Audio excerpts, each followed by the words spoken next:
आपका चैनल पर स्वागत है। एक और नई कहानी शुरू करते हैं। मेरा नाम रिया है और मैं बेंगलुरु में अपने पति के साथ रहती हूँ। हमारा छोटा सा 2 BHK फ्लैट और मेरे पति एक IT कंपनी में काम करते हैं।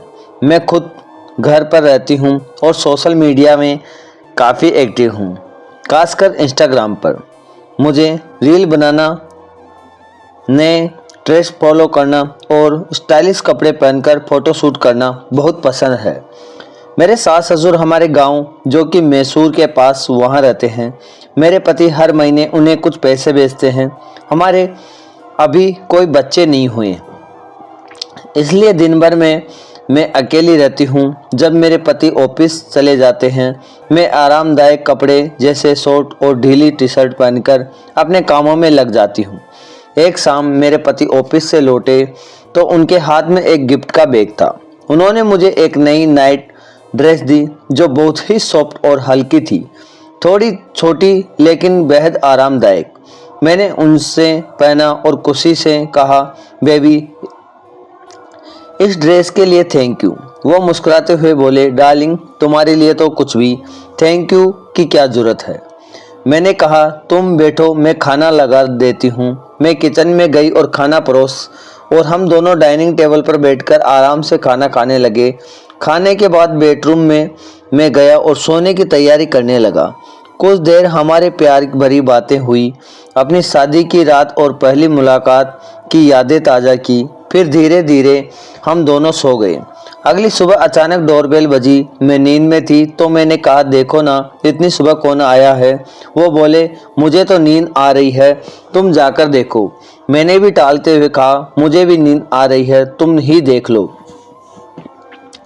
आखिरकार वो उठे और दरवाज़ा खोलने गए। मैं फिर सो गई। तभी मेरे पति ने आवाज़ लगाई, रिया, जल्दी आओ, देखो कौन आया है। मैं जल्दी से उठी और बाहर गई। सामने मेरे सास ससुर खड़े थे, जो गांव से अचानक आ गए थे। मैं हड़बड़ाकर उनके पैर छूने लगी। मेरी सास ने एक टेढ़ी नज़र डालते हुए कहा, बहू, थोड़ी शर्म कर लिया करो, ढंग के कपड़े पहना करो। मैं जल्दी से कमरे में भागी और सलवार कमीज पहनकर बाहर आई। फिर सास ने पूछा, रिया, तुम्हारे कमरे में एसी नहीं है क्या? मैंने कहा, है ना मम्मी जी। वो बोली, तो फिर ढंग से कपड़े पहनकर सोया करो। मैंने सिर्फ हाँ मम्मी जी कहकर चुप रहना ठीक समझा। फिर उन्होंने पूछा, कोई खुशखबरी है क्या? मैंने जवाब दिया, नहीं मम्मी जी। वो बोली, तो फिर तेरा वजन कैसे बढ़ गया? मैंने मुस्कुराते हुए कहा, बस खाने की वजह से। तुरंत उन्होंने टोका, तू रोज़ ये पिज़्ज़ा बर्गर खाती है, इसी से हुआ होगा। मैं चुपचाप कमरे में गई और अपने पति से पूछा, ये मम्मी पापा अचानक कैसे आ गए?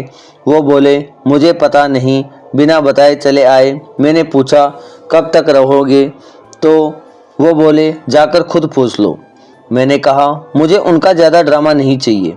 अभी भी मुझे ऐसे देख रहे थे जैसे मैं कोई बाहरी हूँ।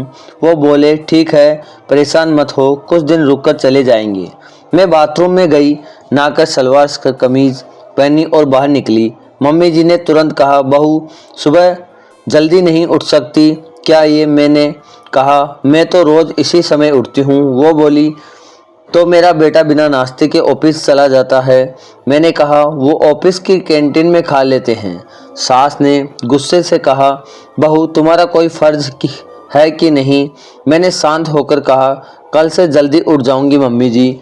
फिर मैं किचन में गई, नाश्ता और लंच बनाया। तभी उन्होंने पूछा, कपड़े कहाँ सुखाती हो? मैंने कहा, छत पर। वो बोली, तुम्हें कुछ समझ है कि नहीं? सब लोग तुम्हारे अंडरगारमेंट्स देख लेते होंगे, घर के अंदर सुखाया करो। मैंने कहा, मम्मी जी, ये शहर है, यहाँ कोई इतना ध्यान नहीं देता। उन्होंने फिर टोका, शहर आकर तुम कुछ ज़्यादा ही मॉडर्न हो गई हो। मैंने बस मुस्कुराकर जवाब दिया, यहाँ ऐसे ही रहना पड़ता है।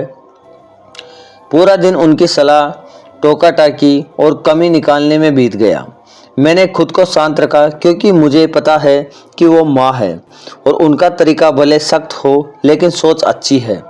शाम को मैं कमरे में से बाहर निकली तो देखा कि मम्मी पापा अपने बैग पैक कर रहे थे। मैंने पूछा, इतनी जल्दी जा कहाँ रहे हैं? मम्मी जी बोली, हम एक रिश्तेदार की शादी में आए थे, सोचा तुमसे भी मिलते चलें, आज शाम की ट्रेन है। मैंने कहा कुछ दिन और रुक जाते तो अच्छा लगता।